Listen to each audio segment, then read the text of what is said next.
Rasanya wow sekali karena di sini kan waktu itu aku baru datang sama suamiku itu tahun 2019.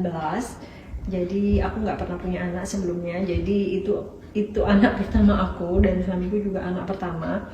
Intinya kita sama-sama zero, nggak tahu apa-apa tentang mengurus anak dan melahirkan.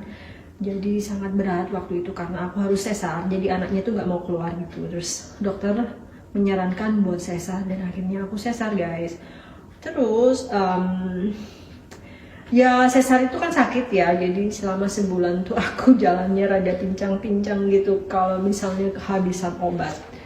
Terus kalau anak nangis kan subuh-subuh itu ya, terus ya nggak ada yang bantu. Iya susah sih melahirkan di luar negeri itu karena aku sendirian nggak punya siapa-siapa dan waktu itu belum ada teman seperti sekarang. Rasanya itu buat pribadi aku karena keluarga aku nggak ada di sini, cuma hanya ada suami aja. Itu pun suami sebenarnya keluar kota karena aku melahirkan tidak pas dengan tanggalnya. Aku harusnya melahirkan tanggal 20 Oktober HPL ku. Nah, aku dipercepat nih pas aku tes terakhir ke dokter. Itu harusnya aku periksa terakhir di tanggal 10 Oktober. Aku periksa, tapi dokter menyuruh aku lahiran pada saat itu juga. Sebenarnya kita belum siap semuanya karena ya aku belum kontraksi dan suami juga keluar kota. Terus yaudah mau nggak mau kita harus lahirkan pada saat hari itu juga. Rasanya itu deg-degan banget karena anak pertama gitu. Terus jadi aku urus anak aku setelah melahirkan itu sendiri.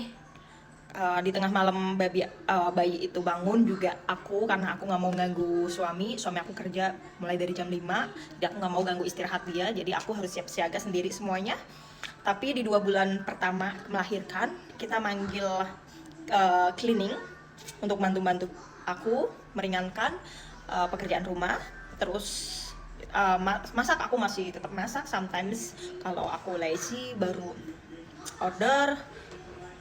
Aku melahirkan secara normal, itu rasanya biasa aja, aku sehat, bugar, nggak ada rasa kesakitan yang seperti kayak teman aku bilang, orang-orang bilang gitu, karena aku nggak ada sobek.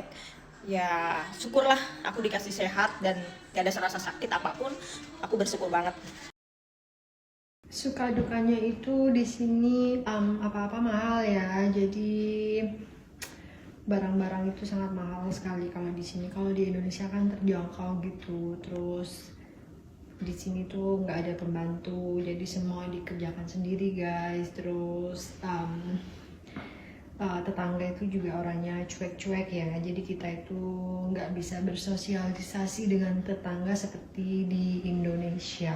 Makanan kali ya, jadi makanan tuh aku kadang sangat pengen banget makanan Indonesia, dan makanan di sini itu sangat-sangat western ya, jadi kalau makanan bule kayak gitu kan suka bosen akunya. Suka dukanya itu sukanya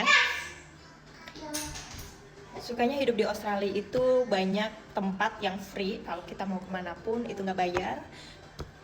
Terus banyak di dalam setahun sekali itu banyak mereka kadang festival, show dan hiburan lainnya, itu banyak yang free banget, kita tinggal datang aja, paling kita ngeluarin duit buat beli food gitu. Jadi enak sih di situ.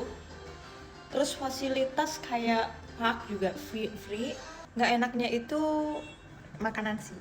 Terkadang kita kangen dengan makanan Indonesia, ya kita harus bikin sendiri, masak sendiri gitu. Karena aku tinggal di kota kecil, yaitu kota Townsville, Australia. Itu ada makanan Indonesia, dia seminggu sekali di hari Minggu, tapi dia masakan Manado. Itu masih ngebantu aku sih, kalau aku kangen aku bisa beli ke sana. Tapi paling enak kalau kita ada kumpul-kumpul, kita sharing food,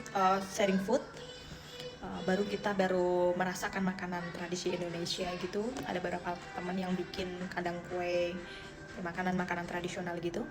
Ya itu nggak enak di makanannya aja sih, kita harus masak sendiri gitu kalau di hari-hari kan, kalau nggak ada kumpul-kumpul dengan temen ya gitu. Aku nggak punya temen buat hangout bareng atau party bareng.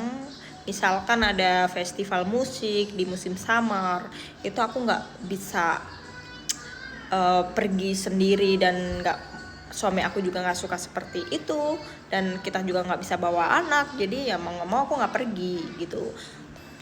Temen Australia kebanyakan di sini Menurut aku sih, nah kota kecil itu lebih rasis daripada kota besar. Kalau kota besar itu orangnya banyak open minded, tapi di sini enggak. Mereka mau ya udah dengan komodinya mereka aja gitu.